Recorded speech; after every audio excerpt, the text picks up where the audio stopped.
Hai semuanya, pernah nggak sih kalian ngerasa capek banget, tapi capeknya tuh bukan karena kurang tidur, bukan juga karena kerjaan doang, tapi lebih ke capek pikiran. Kayak ada sesuatu yang mengganjal, tapi kalian sendiri nggak tahu apa. Mau cerita ke orang juga bingung mau mulai dari mana. Atau mungkin kalian tipe orang yang lebih nyaman diem, lebih nyaman mengekspresikan diri bukan lewat kata-kata. Nah, hari ini saya mau ajak kalian ngobrolin satu hal menarik yang mungkin bisa jadi cara baru buat sembuh, yaitu terapi seni atau yang biasa dikenal dengan art terapi. Jujur aja, awalnya saya juga mikir, masa sih gambar-gambar, mewarnai, atau bikin sesuatu dari tanah liat bisa bantu pulihin luka batin? Tapi ternyata ada loh penjelasan logis dan psikologis di balik itu. Karena ternyata nggak semua perasaan bisa dijelasin lewat kata-kata.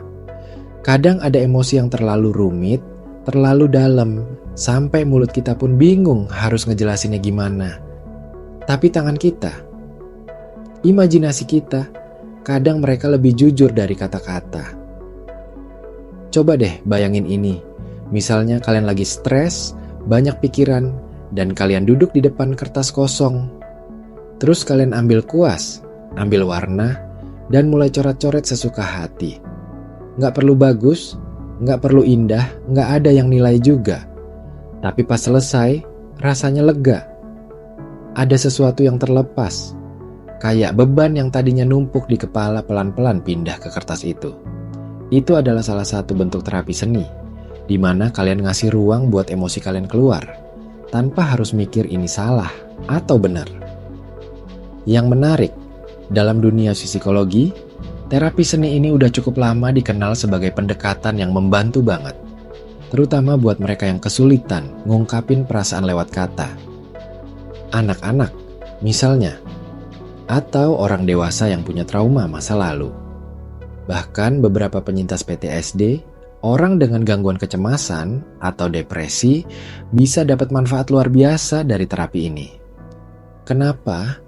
Karena kreativitas itu sendiri adalah bentuk komunikasi. Dan kadang bentuk komunikasi yang paling tulus. Kita hidup di dunia yang sering banget maksa kita buat logis terus.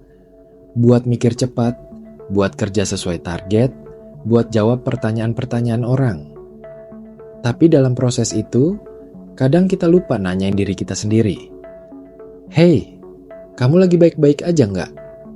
Nah, terapi seni itu kayak jeda. Kayak momen buat balik ke diri sendiri dan nanya pelan-pelan. Sebenarnya aku kenapa ya? Dan yang seru, kalian gak harus jago gambar. Gak perlu punya skill artistik tingkat tinggi. Gak ada ujian, gak ada nilai. Yang penting adalah prosesnya. Proses kalian ngobrol sama diri sendiri lewat media seni. Entah itu lewat menggambar, mewarnai, bikin kolase, bikin patung kecil dari tanah liat, bahkan cuma coret-coret pakai pensil pun bisa jadi terapi. Buat kalian yang suka journaling atau nulis diary, itu juga bagian dari expressive art. Cuman bedanya, di terapi seni ini kita benar-benar fokus sama ekspresi visual. Dan kadang, visual itu bisa lebih jujur dari tulisan. Contohnya, seseorang yang nggak bisa ngomong soal traumanya bisa nunjukin lewat warna gelap yang dia pilih terus-menerus. Atau seseorang yang ngerasa terkurung mungkin bikin gambar orang kecil di tengah lingkaran besar.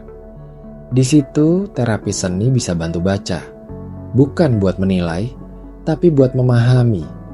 Dan disinilah peran penting seorang terapis seni. Mereka bukan guru gambar, tapi pendengar. Mereka bantu kita membaca kembali karya kita sendiri, bukan untuk bikin kesimpulan instan, tapi buat ngasih cermin. Kadang lewat pertanyaan sederhana kayak, kenapa kamu pilih warna ini?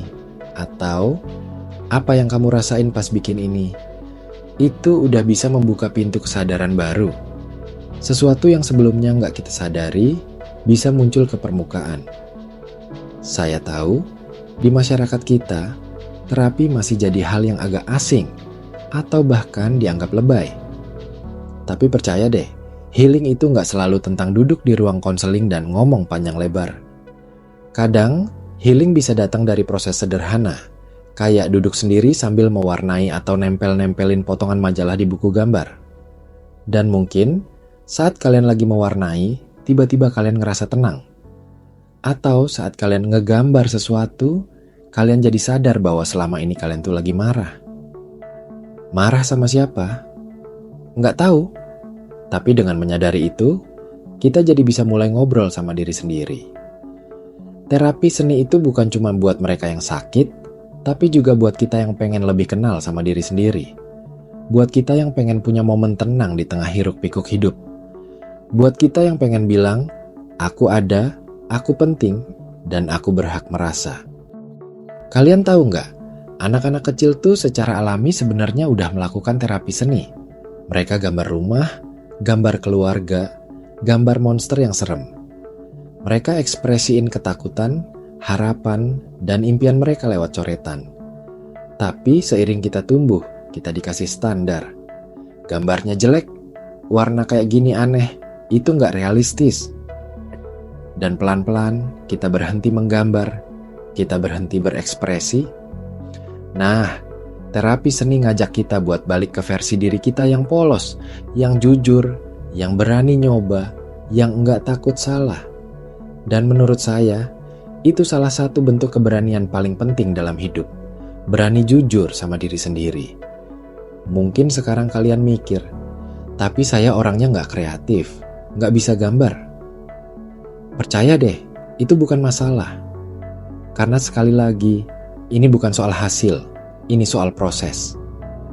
Kalian bisa mulai dari hal sesederhana mewarnai pola mandala, atau bikin doodle waktu lagi bengong. Atau bisa juga ambil foto-foto dari majalah bekas, terus bikin kolase yang kalian rasa mewakili perasaan kalian hari ini. Itu udah cukup, dan siapa tahu, dari situ kalian malah nemuin versi diri kalian yang selama ini tersembunyi. Terapi seni juga bisa jadi cara buat reconnect sama inner child kita. Bagian dalam diri kita yang dulu pernah ngerasa kecewa, ditolak, atau nggak dimengerti. Lewat seni, kita bisa kasih ruang buat dia bicara. Kita bisa jadi teman buat diri kita sendiri. Dan di saat itulah penyembuhan mulai terjadi. Kadang, penyembuhan nggak datang dari jawaban, tapi dari keberanian buat bertanya.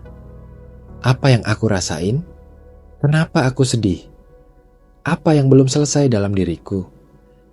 Dan terapi seni membantu kita buat nanya itu semua dengan cara yang lembut, nggak menghakimi, dan nggak memaksa. Saya tahu, nggak semua orang bisa langsung terhubung dengan dunia terapi atau seni. Tapi kalau kalian dengerin ini dan merasa sedikit aja tertarik buat nyoba, mungkin itu pertanda. Mungkin hati kalian lagi minta ruang. Dan siapa tahu, di balik satu coretan sederhana, kalian bisa nemuin versi diri yang lebih utuh, lebih damai. Jadi, kalau suatu hari kalian ngerasa jenuh, hampa, atau bingung, coba ambil kertas kosong. Ambil pensil warna, cat air, atau bahkan cuma spidol hitam. Nggak usah mikir, nggak usah ragu, biarkan tangan kalian yang bicara. Biarkan emosi kalian mengalir lewat bentuk, warna, dan garis. Karena mungkin disitulah awal dari penyembuhan kalian dimulai. Terima kasih udah dengerin saya ngobrol panjang kali lebar soal terapi seni. Semoga ada 1-2 hal yang nyantol, yang bikin kalian mikir, atau bahkan mulai nyoba. Karena kadang, untuk mulai sembuh, kita cuma perlu 1 langkah kecil. Dan mungkin itu berawal dari 1 coretan sederhana di kertas kosong.